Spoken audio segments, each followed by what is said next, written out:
Welcome everyone.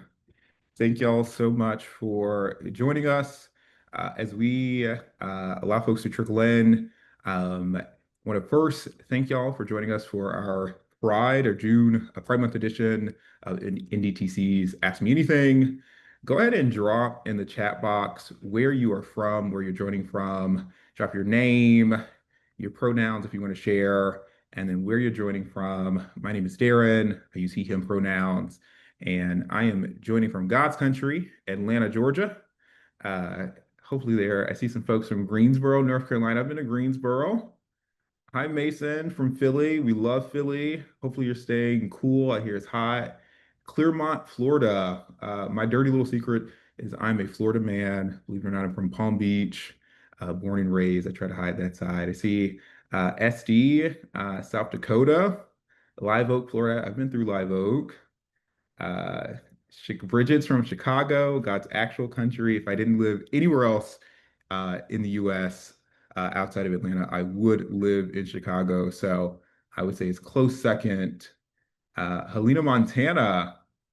Awesome. Awesome. I think we have some folks on our team in Montana. Louisville. We love Louisville. Awesome. Judy. Hi, Judy from Atlanta.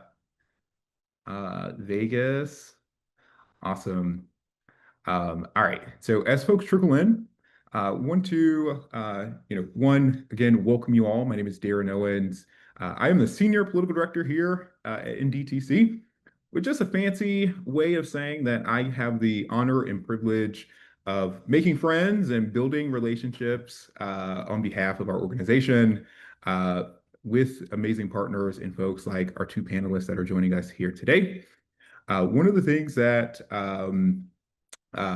we want a part of this conversation is for you all to understand, kind of have a quick overview of our organization. The National Democratic Training Committee is how Democrats like you win elections. I use an example all the time. I say we're almost like community college for the political world. We provide free, accessible, on-demand training on such amazing, critical, relevant topics. Our free tools and trainings enable every Democrat, no matter your background, your zip code, resource to step up, to lead change, to take action in your community.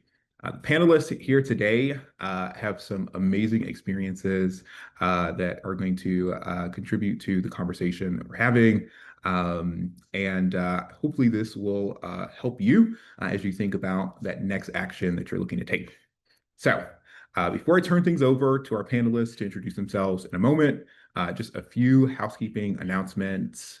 One, we have 3 virtual training norms here at NDTC that we want to remind you of. Number 1, be respectful, all right? Be present. And ask questions and participate. We want to create a space where everyone feels seen, safe, celebrated, and heard. Live closed captioning is available on today's webinar. To enable it, you can click on the live transcript in the menu option at the bottom of your screen, and then just click Show Subtitle. We'll also be using the Q&A box during this webinar to ask our panelists questions. My colleague James is our lead staff for this training. Is going to be helping me manage that process. We'll have plenty of time for any questions that you have, and we want to hear from you. So please be sure to drop your questions in the Q&A box. If you're hearing things throughout the conversation that you want us to elaborate on, if it sparks some curiosity or interest in you, and you want to have a follow-up question, go ahead and drop that in the Q&A box. James is also on the webinar today and will drop some helpful resources into the chat. These resources are all available on our website at traindemocrats.org. All you have to do is create a free account. This webinar will be an hour long. We'll start with the questions that we have prepared, and then we'll leave ample time in the end for any questions for our panelists. Our Ask Me Anything programming combines the expertise of our Democratic leaders into a conversational format. And so with that, I want to go ahead and jump in to some introductions. And Narissa, if you don't mind, we will start with you. If you want to go ahead and introduce yourself and talk a little bit about your background. You reminded me that today is the 10th anniversary of Obergefell. And so maybe thinking about the last 10 years, how do you feel today versus 10 years ago? Yeah, thank you so much, Darren. It's so great to be here with you all today during Pride Month and on the 10-year anniversary of Obergefell. As Darren mentioned, my name is Narissa Rahaman. My pronouns are she, her, and I'm the executive director at Equality Virginia. Um, we are the statewide LGBTQ advocacy organization, and we advocate and organize across Virginia to build a future where all LGBTQ Virginians can thrive. I'm really excited to be here. I got my start in this field as an organizer. I volunteered and knocked doors in 2008 with my dad in Orlando when Florida was still voting blue, with volunteering with the Obama campaign. And that was really what kicked off my passion for political work and advocacy work. And I couldn't imagine doing anything else, talking to people about the issues they care about, and motivating them to understand that elections are a tool to solve those problems. Um, so yeah, I'm with Equality Virginia. Prior to that, I was at the Human Rights Campaign. Actually, Joe and I worked on the same team together for a short period of time. And um, as Darren mentioned, we are here on the 10th anniversary of the Obergefell Supreme Court decision, which made marriage equality the law of the land, nationwide. Wherever LGBTQ couples were getting married, um, their marriage would be recognized and honored. And I think about how much has changed since then in the last 10 years, and also how much hasn't, and how much work we still need to do collectively as a community, collectively as organizers or political advocates. And I'm thinking really about our work here in Virginia. We're actually just about 20 years ago, we passed an amendment that changed our Constitution to define marriage as between one man and one woman. And that ban still exists in our Constitution today, even though it's unenforceable. And so this anniversary of marriage equality nationwide reminds me of the work that we still have to do to make sure that our Constitution and our laws fully reflect the people who use them as guiding documents or that impact their day-to-day lives. And, at Equality Virginia, we're proud to be leading the effort to amend our Constitution to remove that ban and um, place an affirmative right to marry. And that is so important, as we all saw 3 years ago, with the Supreme Court deciding to overturn Roe v. Wade, and last week with their decision on Scrimeti, that we can't just look to the courts to save us. So here in Virginia, we're working proactively to amend that Constitution, and I couldn't be more excited to talk about that work and how folks can get involved in political work generally. Awesome. And same question to you, Joe. An introduction of yourself, a little bit about your background, and then 10 years later, how you feel, how are you feeling? What has changed? What hasn't? Thank you so much for that, Darren. The pipeline from Orlando to Virginia is real. Yes, it is. Thank you for inviting me to be here, Darren. It's great to be here. It's always fun to be on a panel or in space with my good Judy Narissa. I didn't grow up in Orlando. I was raised in South Florida, which is where I live today, in Miami Beach. I grew up in Broward near Fort Lauderdale. Live in Miami Beach today, but I lived in Orlando for about 17 years, and shocked that Narissa and I never crossed paths there. We only do it in these national spaces. But I also we have really similar stories. I started this work fully as a volunteer, as a full-time volunteer, and then as an organizer. I was an organizer on my campus in Orlando at the University of Central Florida, fighting primarily against Florida's ban on gay and lesbian adoption, which was in place for decades. And then in 2005, the executive director of Equality Florida gave me my very first job in movement work as a statewide student coordinator. I think I got paid $29,000 a year and thought it was the most money I'd ever make in my entire life. And you know, today I'm proud to to share with you all that I've had 20 years working in the movement for LGBTQ rights and freedom. And Narissa mentioned I've had a chance to do that at the national level with the Human Rights Campaign. In 2012, I ran for office in Orlando and served as the first openly LGBT member of the Florida legislature, member of the Florida House, covering a district in East Orlando. So lots of trips around the sun, but my role today is is as the senior political director at Equality Florida. I'm a member of our senior executive team, and I lead our state legislative, political, and electoral programs. So you can imagine how many war scars our team might have, being in the absolute center of some of the worst attacks that the LGBTQ community has faced. But I'll tell you, a lot of folks, when we say that we're from Florida these days, ever since the rise of Ron DeSantis and Moms for Liberty, and ever since Trump moved his political operations to Mar-a-Lago in Florida, some folks will sort of wince and say, "Oof, that must be real tough." But I'm excited about the conversation today because um, actually, what I think is happening in Florida is a true story of resistance. It is like what we really feel like, and we'll talk about this more, is that we are the front line of the front line, that we were Project 2025 and 2023. And these attacks that started in Florida, like the Don't Say Gay or Trans law, and attacks on gender affirming care for our transgender siblings, that they've all been proliferated in other places. But what we also have is a story to tell about how we've beaten so much of it back. And so we'll talk about a little bit more of that. In terms of the question around marriage in 10 years, it does feel stark. And Narissa will remember that first year after we won marriage, and the movement and all of our leaders started asking ourselves, well, gee, are we going to be able to keep doing the work? Are our people going to understand that there's still more work to do? And that almost, it seems naive at this point that there were actual conversations amongst ourselves about whether or not people would understand the necessity for the continued struggle to organize. And that the fight for freedom was never going to be a straight line, and that it would always feel like one step forward, two steps back. The backlash is a response to the progress that we've made. I think we are living in that backlash now. And it's really about all of us figuring out how to play defense as much as offense right now. And I'm excited to share some of the lessons we've learned in Florida in our discussion today.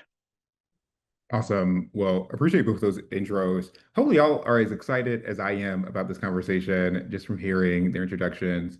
And I promise it is not planned. We did not pre-plan this, but I also went to the University of Central Florida and got my start there many years. I don't want to say many years, a few years after, we're both young, a few years after I remember the 2016 election being at UCF. One of the he's now state senator Carlos Blimero Smith, but kind of getting my start on Escamani was running that year. I mean, there were a lot of emerging Florida leaders then that kind of helped me shape my own kind of political compass. And so love that we have this kind of connection to Orlando and to the area. You both touched on this in your introductions, various pieces, but maybe, kind of more targeted a question. What's one piece of advice you would give to someone? We have a ton of emerging leaders, current leaders here on this call, who may be thinking about stepping up in this moment, organizing their community or running for office, but have some legitimate concerns about immersing themselves in a political climate that feels hostile. Maybe that's a good word, hostile, to LGBTQ folks. And so, kind of what's one piece of advice to those folks who are saying, "Hey, I want to step up in this moment, but I'm afraid for myself or those who I love." And maybe we'll pass it to, yeah, Joe. You're off mute. Maybe we'll start with Joe, and then we can. Oh, okay. Um, Well, first of all, UCF is my legislative district, Darren, so we have lots to talk about. We'll talk about that later. And Carlos Guillermo Smith is a member of Equality Florida staff, Senator Carlos Guillermo, now Senator Carlos Guillermo Smith. I have two thoughts about this. The questions, we did get three pre-scripted questions, everybody, that we were given a chance to ponder, and they're rich. I think I really like the way that Darren, you and your team have shaped this, because I have two minds to this moment. One is, especially for people who are stepping into the movement now, who feel called towards action now. I really try to remind people of the resilience of the LGBTQ community. And this logic, what I'm about to say applies across movements, across communities, but specifically for our LGBTQ community. When I started doing work back in 2001 was really the first time I ever, picked up a poster and scrolled something on it and stood on my college campus holding it. In Florida, we weren't allowed to adopt kids. Nobody believed we were being bullied in school. The idea that our relationships would be recognized formally with the word marriage was a pipe dream that most people, sometimes even in the community, would tell us to stop saying out loud because it was asking for too much. Hate motivated violence was almost expected. Like we used to have a program on college campuses every year back in 2003 called National Handholding Day, where you would organize straight and gay LGBT students to walk around campus holding hands, just because by doing it as a group, you knew you'd be more safe. And it was pushing the boundaries of what was socially, acceptable on campus. So this idea of violence, of hate motivated violence, of political violence, it's followed us our whole lives. And look what we've built from it. And so that the resilience that I think is innate in this community, once you step up and you come out and you claim it, we all should hold that legacy. The second piece I feel about this, though, is to be very real about how different it feels now than it did 10 years ago. That that we could all debate about why. I think the rise of fascism, the absolute stranglehold that white Christian nationalism has on the other side of the discourse, and the way that that's eroded basic rules of decorum for how we engage each other in political discourse. Like, for all of these reasons, it is different now. Doxing is the new thing. We should not sugarcoat the threats of violence that come from people when we are doing this work. And so you got to be wide-eyed about that too. And at Equality Florida, we do trainings on security we've never had to do before. We have a process in our organizing where we go through explicitly what will happen if agitators show up with the intent to commit violence. So you've got to hold both those truths at the same time. We cannot be obtuse to the realities of the danger that exists sometimes in doing this work, especially for our transgender community, and especially for the actions that we organize that focus on transgender communities and especially youth. But also know that we've been here before and we've survived it and we've thrived. And when we do all of this together, progress comes. Yeah, I feel so much of what Joe just shared. It is hard to believe that we're, in some ways operating in the same system that we were, 10, 15 years ago, and how different those worlds are. Um, and how, gosh, 10 years ago or more, signing up to do this work was, I did not have any other thoughts or considerations before doing those things. And now the conversations are a lot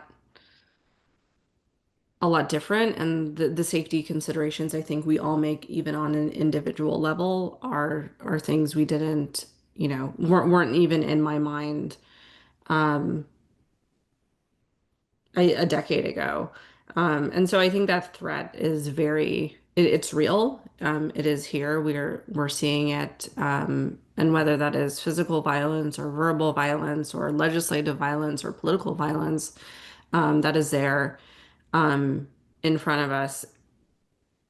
And I think that, I think it's important to remember that all the things that we're talking about here today, whether it's running for office or organizing, or elections, those are one small tool in the grand scheme of the thing that's going to get us to the thing that we're all fighting for, whatever that thing may be.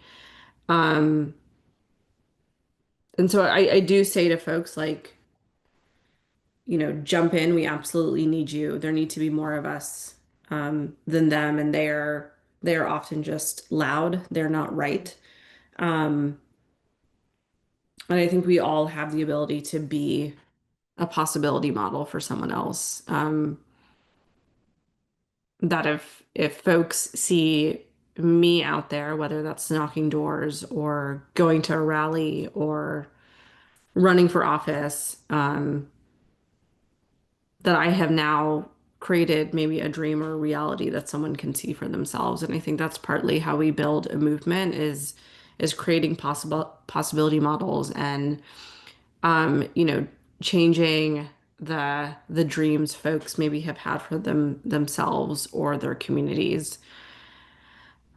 And I think all of this too is just a domino effect for bigger things. The world is not going to end if we don't get involved one year or one cycle.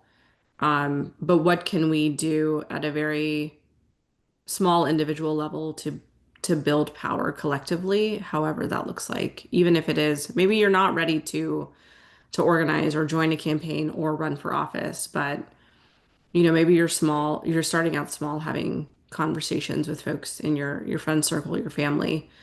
Um, I think that goes a long way in building that power. And um, there are many of us here, present company included, have been doing this for a very long time and have a lot of gray hair to show for it. I'm speaking about myself, and I think folks stepping in this moment allows other folks to step back, and that's how we care for each other. That it's really our collective actions that are going to like determine the course for our community. um, and how can we all play a part, not just in advocating for self-care and stepping in when it feels right and thinking about things like digital security or doxing, but how are our collective actions a form of community care?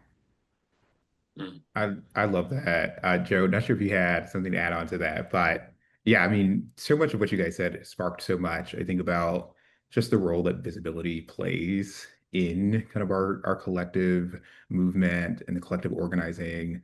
I think about myself coming into adulthood, post 2016, like legal post legalization of marriage. And yeah, I feel like it was kind of, not even a thought that I would go to prom, right? Like as a same-sex couple or something. And now, there are so many young folks who it seems crazy to them that anyone would even be thinking about like going to prom with a group of friends, because you don't feel like you can go with a person that you really want to.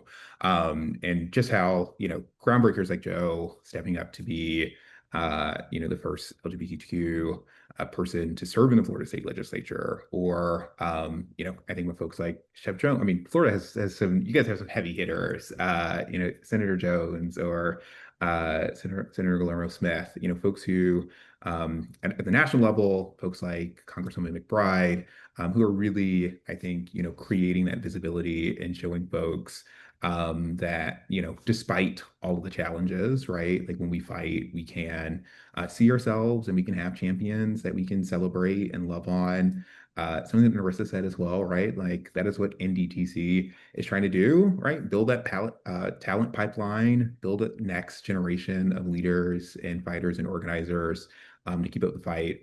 And so, with that, our next question um, kind of touches on some of those elements. Marissa, I know in your closing, you were talking about, running for office may not be what you are looking to do in this moment. You're on this call and you're like, I want to step up. I don't think running for office is it. I supported all the candidates that I love. I've maxed out, on their campaigns and I've canvassed and I've phone banked. what else can I do? And so maybe we'll start with Narissa and then Joe, kind of thinking through what are some other things that folks can have, whether in their day-to-day lives, or just other opportunities that average folks can take, to tangibly impact their local political landscape. Yeah, I mean, I think we've got to get back to our roots of building power year round. Like, we've got to do year round organizing and not just tied to an election. Um, you know, in Virginia, we have elections every year, which is like so fun and exhausting too.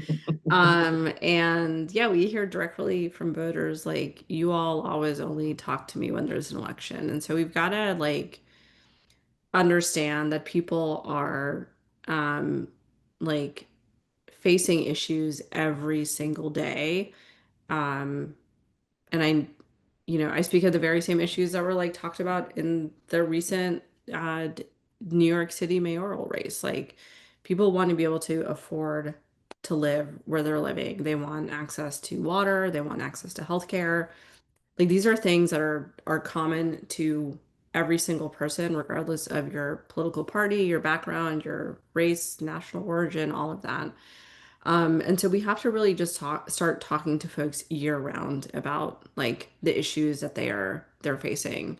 Um, and that is, I think, a tool for building like collective power that can help you shape your local political landscape, um, organizing within your communities, and the work. Although a lot of us, I think, uh, a lot of our work is built around elections because it is a powerful tool to make change. Out of Quality Virginia, we really focus heavily on legislative accountability too. Like, once folks are in office, how are we talking to them about those very issues they did or did not run on, or why voters elected them or not, and holding them accountable there. And then also, when they're not in legislative sessions, did they vote the way that you want to? And so we've got to like really just build our power year round, whether it is tied to an outcome or not. I know there's a phrase that we always used at the Human Rights Campaign: we don't build political power to have it, we build it to use it. And so, I believe in the power of that phrase of how are we, you know, creating power within our communities to then activate folks when we need to make uh, the biggest impact possible. Um, and getting, listening. I think for me, when I learned, when I first knocked doors in Sanford, Florida, in 2008, the biggest thing for me that I saw change was just listening to folks. And I don't think we do enough of that um, anymore. And I hope, candidates, campaigns, organizers are doing a lot of that. There are a lot of folks for some reasons who um, can't vote in elections, or whether it is their age or some other status. But those folks should equally, be listened to. There was a time where I did not think I would be able to vote. I'm an immigrant, and I didn't get citizenship until like I was in middle school, but I was very intrigued by this American political process and the idea that one day I could potentially have, something called voting power that allowed me to shift my local community or the national landscape and get involved in that way. And so I think, again, this idea of collective community power, community safety, um, boiling things down to the local level. What are the issues folks are facing? And really listening to them. And I think that is also just a way that we get folks bought into the work that we all do here of doing political work. So, and same. I really love this question, Darren, uh, because I feel like it's it cuts to the question of what is it that's been happening in Florida for years now. So I'm going to tell you all a quick story, if that's okay. Um, so in 2023, there was a conference again in Orlando. That's not on purpose. This is the theme of this call, apparently. But CPAC had their national conference in Orlando. And people may remember this moment. That was the first time that a straw poll at the Conservative Political Action Committee conference came out, and Ron DeSantis was performing better than Donald Trump. This was post Donald losing, and the Republican Party was in this sort of tension between never Trump and yes MAGA, right? The MAGA movement versus everybody else. And it was in that moment that, internally in Republican politics, Ron DeSantis raised his hand. He's a vapid, ambitious, cruel politician, but he raised his hand and he said, "I will be the never Trump avatar." And he began the process of moving away from what in Florida we've had for a long time, which is a history of I wouldn't call them moderate governors, but folks who weren't willing to be to the right of Alabama, right, in their politics. And he decided he would out Trump Trump. And so he called in every national think tank. He called in every, far right, crazy conservative conspiracy theorists, and he began to promulgate that in law while also emulating the politics of Trump, a politics of, if you're not with me, you're against me, punishing even within his own party people who wouldn't immediately co-sign any of his agenda. And so when we say we were Project 2023 and 2025, I mean it. I mean, the playbook of what we're seeing play out on the federal level today is everything we've been experiencing in Florida. The weaponization of at that time state agencies, both in healthcare and education, the complete takeover of public education, both at the state university and the K through 12 system. The rise of Mom for Liberty, which happened in Florida. It was 3 school board members from outside, not exactly Orlando, for people who know Florida, the Brevard County area, Sarasota, and then an area called Indian River. 3 failed school board members came together and formed Moms for Liberty, which was always a manufactured moment, never a movement, but a bunch of billionaire money, funneled into Florida to prop that up and then turn it into a national thing that's probably hit most of your states by now. So we realized in 2023 where we were, that we were at the absolute epicenter of a hurricane that was coming for all of the rights and protections that we'd want, especially in our school districts. And we shifted as an organization. We shifted as a state movement, and we said, you know what? The theme of our work now is resist. No matter what, resist everywhere that they come for us, everywhere that they attack us, whether it's a state legislative committee meeting, whether it's the Broward County School Board meeting, whether it's a state agency meeting like the Department of Health, where we had never had people come before, the Board of Osteopathy, a board our movement had never even known existed. If they are attacking us in that venue, we show up. And the mission is show up no matter what, show up so that there's more of us than them every time. If Moms for Liberty is in that school board meeting and there's 10 of them, there's got to be 50 of us. We got to outnumber them 5-1 every single time. And 3, understand that we're not showing up because we know we can win. That this process will require understanding that we will lose battles, but that by showing up and resisting in every single venue, we will eventually win the war. When Narissa talks about year-round organizing, that's the foundation of it, right? It's like that's the call-in. Every time they attack us, come for it. Well, in a state like Florida, or if you're in one of the 30 red states in this country right now, that's a lot of work. But here's what it means in real time, because that's what started in 2023, and we had to make big decisions about who to be to meet that challenge. That's a big ask for any movement infrastructure. We doubled the size of our staff. We changed the way we thought about calling in volunteers. Over the course of 3 years, we recruited 4,000 new volunteers across the state. We added 165,000 new members that we didn't have in our membership database before. We now have 500,000 supporters and members in our database. I mean, that's almost a 1/3 growth, which folks who run organizations know it's insane. It's an insane level of growth in such a short amount of time. But the outcome of that effort, that call, was that over the course of 3 years, 20,000 members of Equality Florida showed up to over 700 direct actions, over 500 of which were in school board meetings in 47 counties in a state with 67 school districts. All right, so let me just say that again. Over 500 100 school board meetings, had our team in our jersey showing up, outnumbering Moms for Liberty every time, for over the course of 2 years. Well, today, Moms for Liberty doesn't exist in Florida anymore. We beat them. We beat them in school board elections.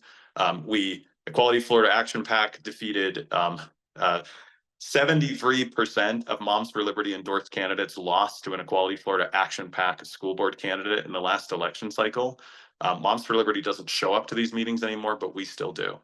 So um, it's not that I would advise you which venue to pick. Maybe for you, it's school board meetings. Maybe that's where your passion is. Maybe you're called towards the state legislative work that groups like Equality Florida and Equality Virginia call people to every legislative session. But not everybody needs to run for office. We'll get to that. Lots of you should. But if that's not your calling and that's not where you're called to do work, anywhere that they attack us, resist. And if you don't have the movement infrastructure in your state to meet that challenge, go build it. Listen, a few things, y'all. One, feel free to hype up our panelists in the chat. Feel free to drop emojis, claps, celebrations, all those things, because they are dropping gems. And I'll say, I may have misspoke at the beginning of the call. It looks like we are not able to get the Q&A box up. So if you do have questions, also feel free to drop those in the chat. We're going to ask our last question of our panelists, and then we'll move into some open Q&A time from those of you who've joined us today. But yes, Narissa, Joe, you guys have dropped a mouthful. Love the stories. One story that the Lieutenant Governor of, and I think is so fitting for this conversation, of Illinois, Juliana Stratton, says a lot. She talks about her dad wanting to join the March in Selma, kind of wanting to be a part of the civil rights movement. And she says, in hindsight, he said all the time, he didn't know what he was doing. He didn't really know the impact it would have, but he would always say he just knew he wanted to be counted in the number. That at the end, like regardless of the outcome, he knew he wanted to be a part of that number. And I think that's at the heart of what they've been saying, right? It's like, how can we find ourselves where we want to be counted in that number? And maybe in that number, it's showing up to be one of 50, at a school board meeting in your community, or showing up at a, Board of Elections meeting, about voting rights or whatever the case is. I think we can all find ways to take action and to jump in this moment. All right, so our last question, and then we'll open up some time for questions from the audience, is kind of think about something that you hear often, an assumption, some conventional wisdom that, maybe when you were an organizer, they were coming up. I know when I was an organizer coming up, they'd always say, like, tell people to bring a banana, or some fruit, and that way they'll really show up if they feel their responsibility. But what's maybe some advice or conventional wisdom that you heard about taking action, that you'd encourage candidates and or the party political leaders to rethink? So maybe it doesn't fully align, maybe it's outdated, maybe folks aren't bringing bananas anymore, right? Like now it's like, come film a TikTok. But what's some advice that you would say, maybe we need to rethink, update, revise? And Narissa, we can start with you again, and do it, Joe. Yeah, this is a really good question. I'm going so far back in history, thinking about all the things. One piece of advice that has not changed is sync your minivan when you're done. Like, you don't want to lose that data. Gosh.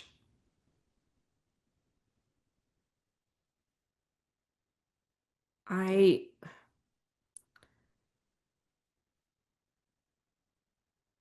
I think because so much is on the line lately, like so much is on the line for so many people, like within the LGBTQ community, without like outside of the community, at the intersections, the immigrant community, people seeking reproductive and abortion care, with so much on the line. I don't think we can, I think there's been an assumption that we can't just run on our values and who we are. You know, we often get so caught up in, well, this is what the polling says, or that we shy away from just being like the bold people we are in our everyday life. Um, that I think we often get stuck in a, well, we can't say this or we need to say that mindset. And I think in the year 2025, we've got to rethink that. Um, you know, versus talking about big ideas that seem very out of reach or not within the realm of what folks are thinking about or worried about. We've again, I think need to meet them where they are and talk about our issues openly and run on our issues and run on our values. And I think that's how we get voters to vote for candidates, and I think that's also how we get volunteers to show up for events, and I think that's also how we have great conversations. You know, canvassing is leading with our values and running on it. Um, and I think another assumption is like assuming that, you know, high turnout voters only want to hear from you right before the election, that you only need to care about these people when it is mobilization and GOTV weekend, that you've got to just like check the box and make sure that you've talked to them to ensure they're getting to the vote. And that, you know, again, coming from Virginia, where we have elections every single year, and we have to constantly go from the election cycle to the legislative session and then back to elections. Um, you know, our voters are annoyed when they get their first door knock or conversation or mailer, um, you know, end of September, mid-October. And we have to, again, I think, talk to people year round, um, and see them more than just a number of someone that we need to count on election day or include in our universe, like our mobilization universes. We've got to talk to people every day of the year. Um, and I know I have more pieces of conventional wisdom, and I'm going to take time to think about them while Joe is talking because I know Joe's going to drop some things, but I'm trying to go back in my mind of and find all the nuggets. Um, well, I'll try to drop you nuggets, Narissa. We'll see where I go. I mean, this question makes me think a little bit about the research I think that has been around for a while, but is coming to the forefront since Trump won again, which is, you know, for anybody who's heard about the 3.5% rule in fascism, you know, this academically backed, you know, assertion that in the countries that have seen fascism rise and seen it fall, that the threshold for its falling was that 3.5% of the states, the country's population, engaged in the movement to combat it, right? And I just think I spend a lot of time thinking about that right now because there's a part of me that thinks, all right, there's 350 million people in this country. Oh, that's a lot of people to call in. And then I also think, is it though? I mean, is it really? When we think about who's engaged and who's not. So, I mean, in terms of this question, I think the mistake that I see professionalized arms of our movements make, those of us who do this all the time, you know, breathe and sleep and eat this every day, whose job is to digest news in a way that is probably unhealthy mentally and physically.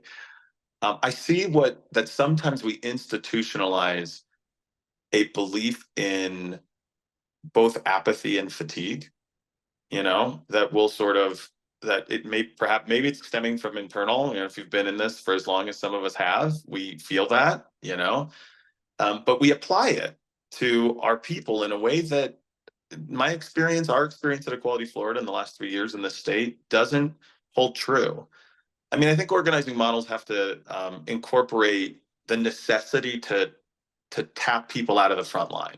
We can't just constantly ask the same people to throw their bodies at the hardest parts of this work, right? So you got to build in.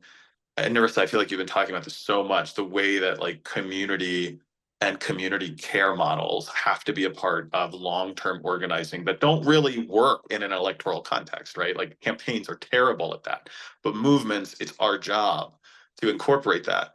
But this idea that like people have Trump fatigue and oh well he's back and oh all these bad things are happening again. Let's all just like retreat like that people across our communities are just like looking for ways to retreat to their corners. I don't think that's what's happening. I think what's happening is like an incredible, inspiring amount of resilience and resistance. I mean, look what's happening in the immigrant rights space. Look at how many marches, unprecedented marches we saw on No King's Day.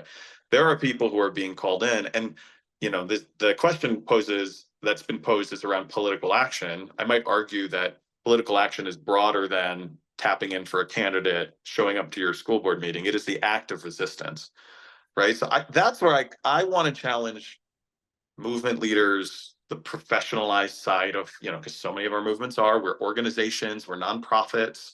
I bet many people on this call lead an organization, even if you're not paid to do it. People are looking for leaders right now who can understand that the call is to resist and that resistance can take a lot of forms. And that if your model of resistance is not calling people in, it may just not be meeting people where they are. But people are hungry for the way to keep their people safe, their families safe, their bank accounts safe. Like there's a lot of reasons why people are called into this moment that are as much about community as much as it is about protecting themselves and their families. And to start from the assumption that voters are apathetic right now, that our people are apathetic or scared into inaction, I think is the wrong assumption. I think you got to start from the place that people want to know how they can fight back right now.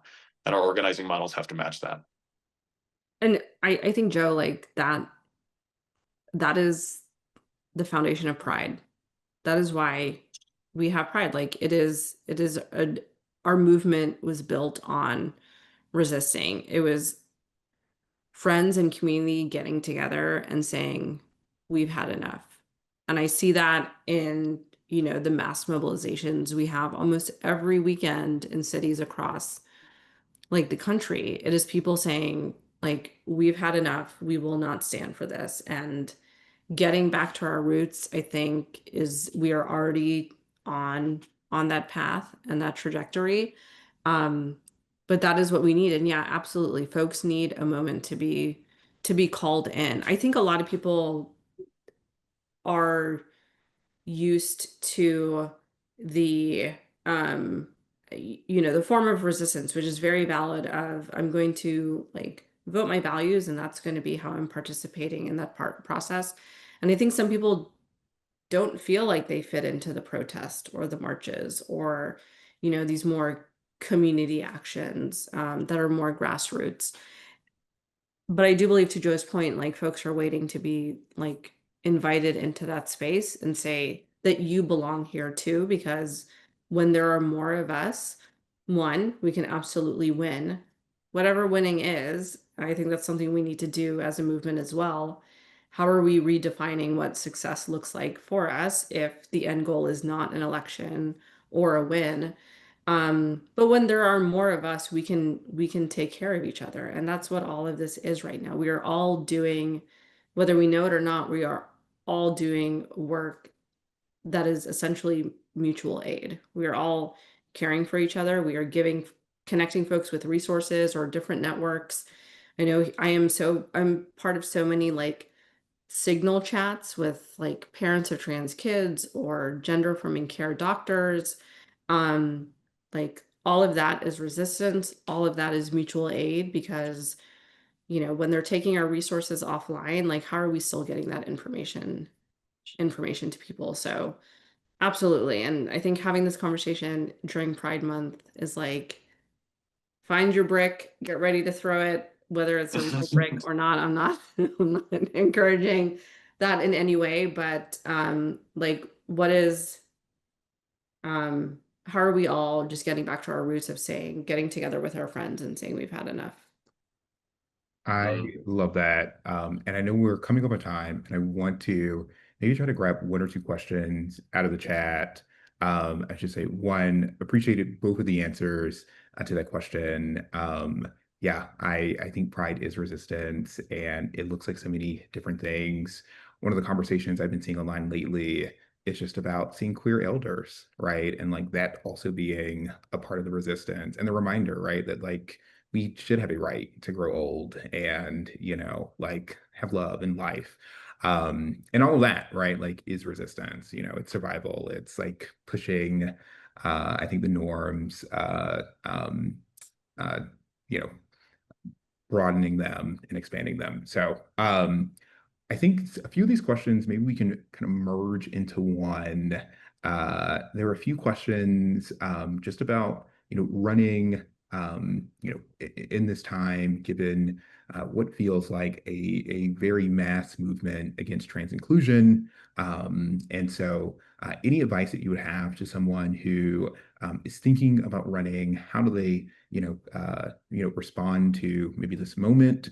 And then, how do they run as a trans person if they're looking to, center on the issues and not their identity? Yeah. And maybe you would like rapid fire, maybe like 1 minute answer to the question.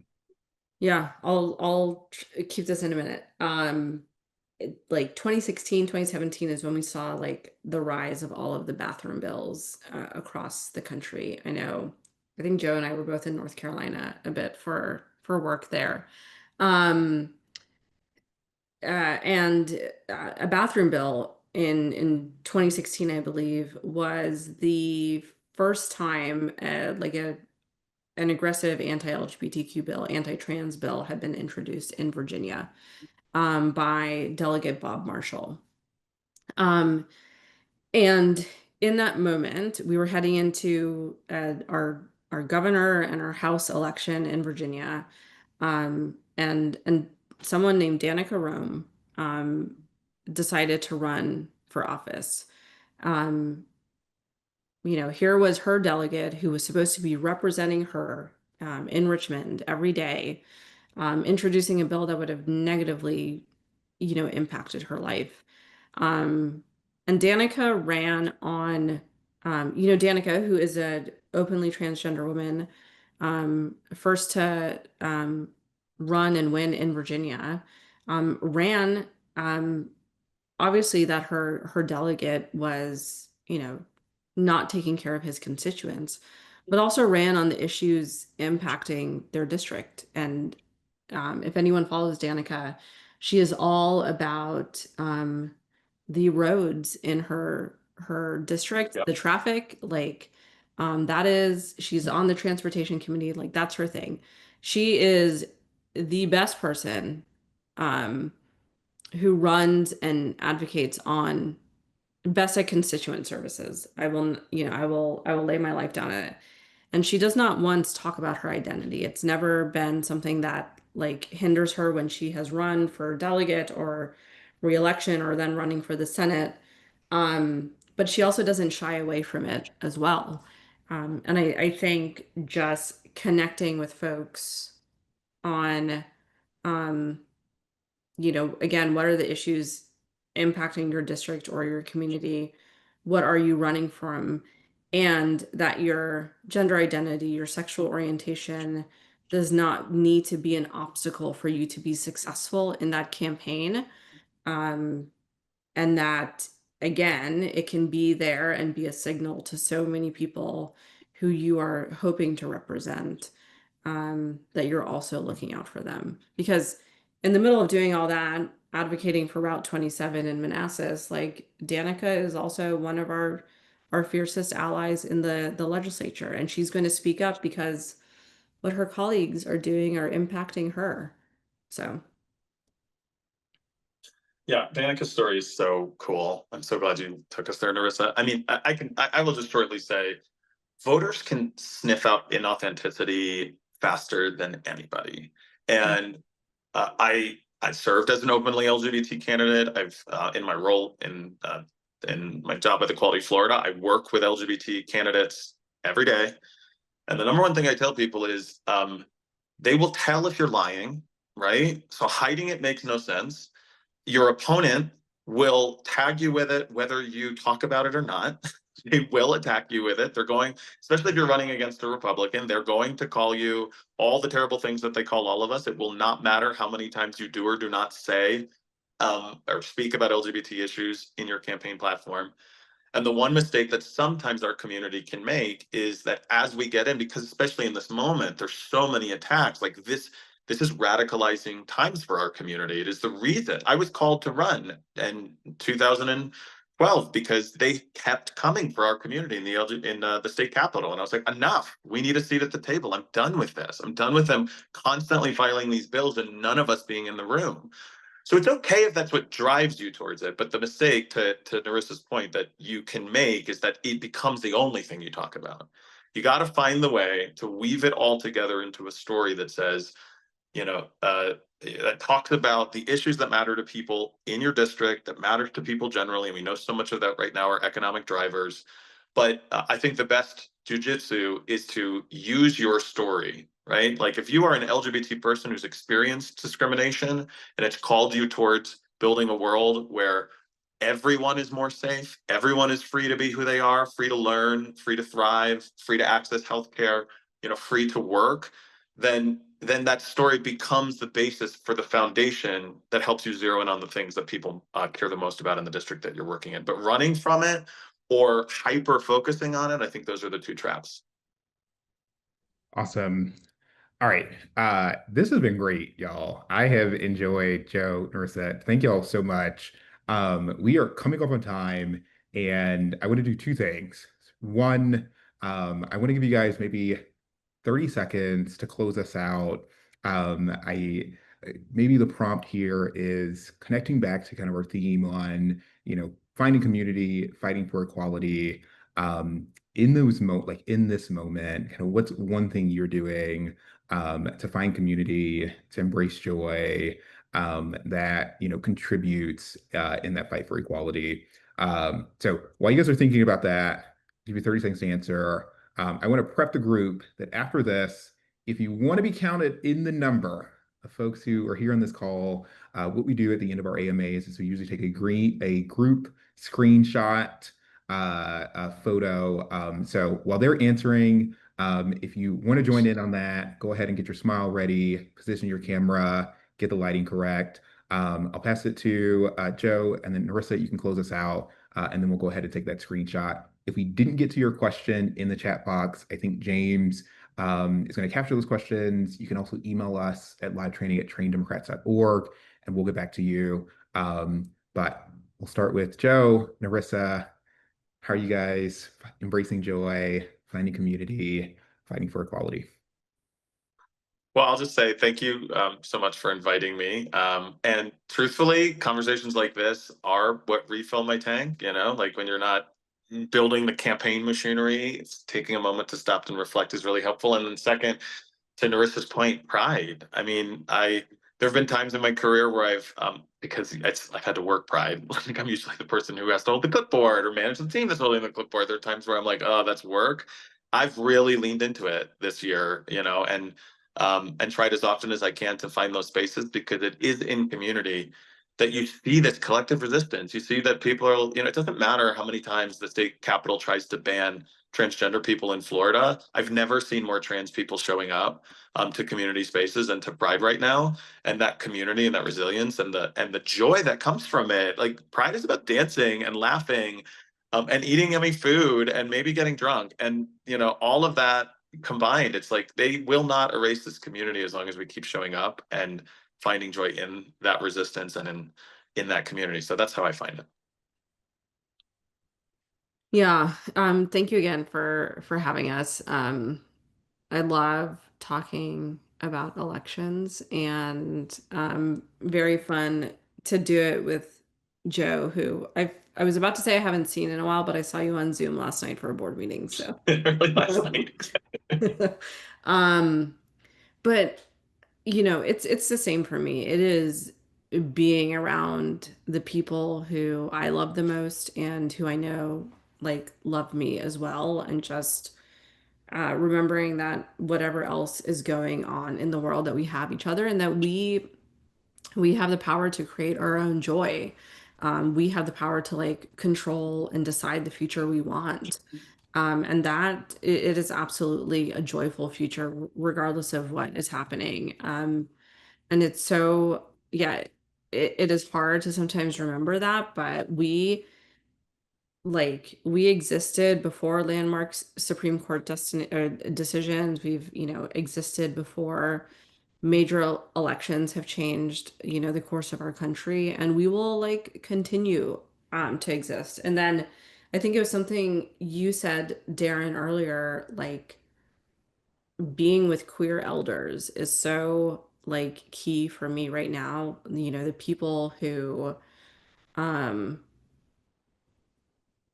like remember Stonewall, or who have been through this before, who navigated a world where, you know, they didn't have access to gender affirming care, or, gender affirming care looked very different. I think being with those people has been so important for my soul, to just remind myself like we've been here before and we're gonna get through this again. Awesome. I enjoyed this, y'all. This was Pride. This was refreshing. This was replenishing. All right, we are going to try to do the screenshot really fast. While James is setting us up for our quick photo. One, if you're in Florida, please check out Equality Florida. If you're in Virginia, please check out Equality Virginia. If you are national, go ahead to Human Rights Campaign's Get Involved page. LGBTQ plus Victory Fund's website has some great resources devoted to folks who are looking to run for office. Consider volunteering with the Trevor Project and all the important work they do. And as I mentioned, our panelists from Equality Virginia and Equality Florida, jump in, be counted in the number there. All right, if you want to take the photo, we're gonna ask that you come on camera with your best smile. I see Brian's giving me a nice smile. Robert's giving me a good smile. All right, we are ready. James, you'll tell me whenever we are good. We are good to go. Okay. Am I taking the photo? Okay, I can screenshot it for you. Okay. All right. The caption out. Okay, here we go. All righty, everybody look at the camera real quick on 3. Here we go. 1, 2, there we go. And 3. All right, beautiful. Awesome. Got it. Thank you, everybody. All right. Well, thank you all so much. Happy Pride. We will see you guys at the next one. Bye, y'all.